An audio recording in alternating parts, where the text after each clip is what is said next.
This is Tony Gachoka, and I'm happy today to talk to my fellow Kenyans on the day that William Ruto has been forced to withdraw the Adani deals from Kenya. Let me be very clear that the president's statement in parliament today was inaccurate and dishonest. President William Ruto did not remove the Adani cases from Kenya because of new information he has received from friends abroad.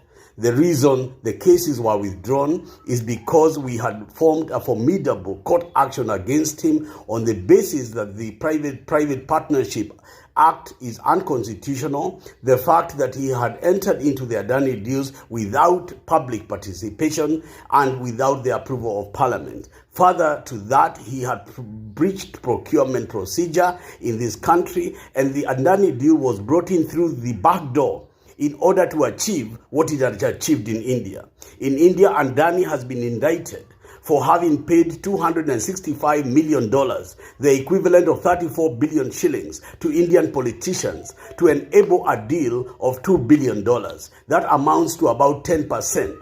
With the amount that had been calculated for Jomo Kenyatta International Airport, that would have amounted to 260 billion worth of a deal, and a 10% payment mimicking that of India would have made a political payoff of 2.6 billion Kenya shillings. And that is the amount of money that the Adani group must have offered to Kenyan politicians. I want to be very clear that another thing that turned the Adani matter into a problem in the US was deception and misinformation. They misrepresented how they got their deals to lenders and investors, and therefore the money they obtained from innocent people was by deception and by fraud, what lawyers will call criminal fraud. In this instance, had Kenya signed the Adani deal for Jomo Kenyatta International Airport, and 5 years into the deal, this indictment by the East Side Court of New York would have been entered, what would have happened to Kenya? William Ruto was prepared to sign the airport for 30 years. What would have happened in 5 years' time if Adani had been indicted and found guilty of criminal conduct? I want to tell this country that President Ruto has proved he's a man poor of judgment and prepared to put the public good in risk. And as Tony Gachoka, I want to say we must all make sure this is a one-term president. We must stop him, and we must never allow William Ruto to be re-elected in Kenya again. This is a call that I am making to every Kenyan. William Ruto must go because Adani is his creation. He cannot now celebrate that Adani has gone. How can Adani have come and then Ruto has been the one to celebrate him? Ruto today should be shedding tears the way the churches and the bishops have castigated his poor judgment. We as Kenyans add our voice to the churches to say that this country is being led in the wrong direction, and we condemn in the strongest terms possible the Adani deal to take over the Jomo Kenyatta International Airport. There were two elements that are important in this indictment. The first one was that Adani did spend $265 million, equivalent of above 34 billion Kenya shillings, to bribe Indian government officials in corruption so as to show up his figures in the project to build the biggest solar plant in India. So the first charge is the act of paying corruption. In other words, he has paid roughly 10%. The project value was to be gained as 2 billion over 20 years. And he has paid out $265 million. It means that the bribe index for Gautam Adani is 10%.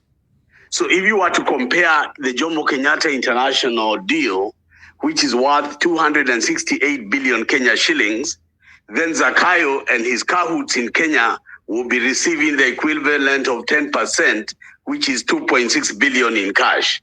That's the first element of the indictment.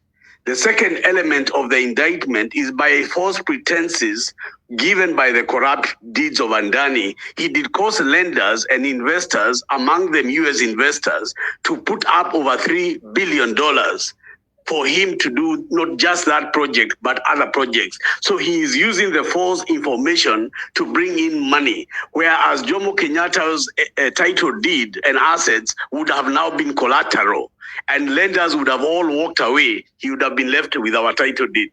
Further to the receiving the indictment, of the Guatemandani, we were able to sit down with the lawyers thoroughly throughout the morning.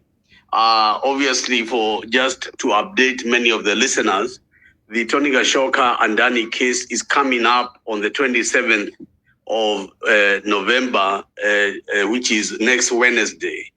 And that matter is before Milimani High Court.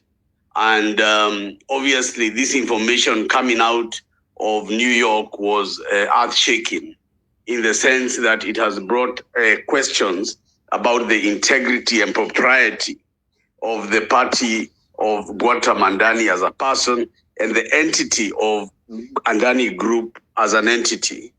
The laws of Kenya generally, in public law, define fraud in two areas. There is civil fraud and there is criminal fraud. And as you are aware, those who are aware of legal precedent, a criminal jurisdiction takes precedent over civil jurisdiction, particularly when it deals with the element of fraud. And an indictment being entered in the United States, for those who are not aware of the process, is that prosecutors build a case about a person or a company, but they must present it to jurors so that the jury of one's peers can be able to see whether there is a case to answer. And it's the grand jury that then enters the charges of indictment. So it is a grand jury that has entered indictment against Guatemandani, elevating the allegations into charges. And those charges have resulted in the issuance of warrants of arrest. And the United States of America is asking countries around the world to see Adani, detain him, and send him to New York for trial. So this has moved from just an allegation to a wanted person. Guatemandani is a wanted person in the Eastern District of New York, and that is the status of the situation. Obviously, the issue of corruption that has already been done, about 10% in the American case, and the issue of deceiving lenders. In the ongoing petitions at the High Court, where we are challenging Adani's petition, there are clear provisions in both the Procurement Act and the Private Public Partnership Acts that a person who has committed fraud does not qualify to be an applicant for partnership with the people or the government of Kenya.